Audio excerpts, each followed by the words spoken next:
আসসালামু আলাইকুম রহমতুল্লাহ। আমরা প্রথম পর্বে যানজট নিরসনের একটি কারণ এবং তার প্রতিকার তুলে ধরলাম। সেখানে বলা হয়েছে যে কোনোভাবেই যাতে মোড়গুলোতে কোনো মানুষ দাঁড়াতে না পারে, সবগুলো মানুষকে যেভাবেই হোক ট্রাফিক পুলিশের মাধ্যমে হোক বা জনগণ সবাই মিলে সচেতন যারা আছেন তারা যদি বাস স্টপে দাঁড় করান, তাহলে তারা সিরিয়ালে দাঁড়িয়ে থাকবে এবং বাস আসবে, সেখান থেকে তাদেরকে নিবে।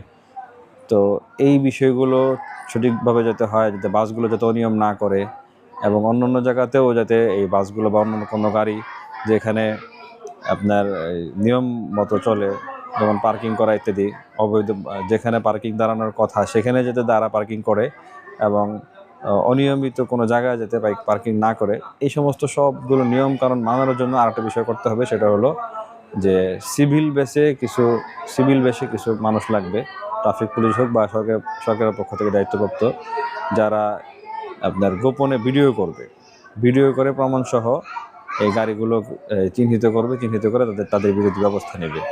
তো মামলা করে জরিমানাটা আসলে ইসলামে বৈধতা মনে হয় নেই, যার কারণে আমাদের এই সমস্ত বিষয়ে বরকত হয় না এবং মানুষের আর্থিক ক্ষতিও হয়।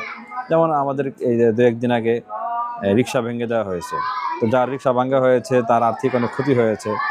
তো একজনটা এই অটোরিকশার বৈধতা নাই, কিন্তু তার রিক্সা জব্দ করা, ভেঙে ফেলা ইত্যাদির কারণে তার যে একটা ক্ষতি হলো, সেই ক্ষতিপূরণ তো সরকার দেখতে হবে যে তার ক্ষতিটা মানে কীভাবে পোষানো যায়, সেই বিষয়টা তো লক্ষ্য রাখতে হবে। সব মিলিয়ে যেটা করতে হবে সেটা হলো যে বাসের 2-1 দিন বাস আটকে রাখা বা প্রথমে সতর্ক করা, পরবর্তীতে অপরাধ করলে সেটাকে 2-1 দিনের জন্য বাসের চাবি নিয়ে ওইভাবে ব্যবস্থা করা যাতে করে বাস চলতে না পারে। তৃতীয়বার অপরাধ করলে মালিকের মাধ্যমে তাকে ভালো করে শাসানো, বুঝানো। তো এইভাবে সিভিল লোকের মাধ্যমে যদি নিয়মকানুন মানানোর জন্য এরকম ভিডিও করে তারপরে শাসানো হয়, তাহলে সব বাস ড্রাইভাররা একটু ভয় থাকবে যে নিয়ম ভাঙা যাবে না, কারণ যে কোনো সময় যে কেউ ভিডিও করতে পারে, আমরা ধরা খাইয়ে যেতে পারি। এখন যেটা হয় সেটা হলো ট্রাফিক পুলিশ দেখলে তারা নিয়ম মানে, আর না দেখলে নিয়ম মানে না। তখন এই ভয়টা থাকবে যে না, আমাকে যে কেউ ভিডিও করতে পারে, যে কেউ রিপোর্ট করতে পারে। তো সেই মনের মধ্যে সে অজানা ভয় থাকবে, অজানা ভয়ের কারণে কিন্তু তারা নিয়মগুলো ফলো করার চেষ্টা করবে।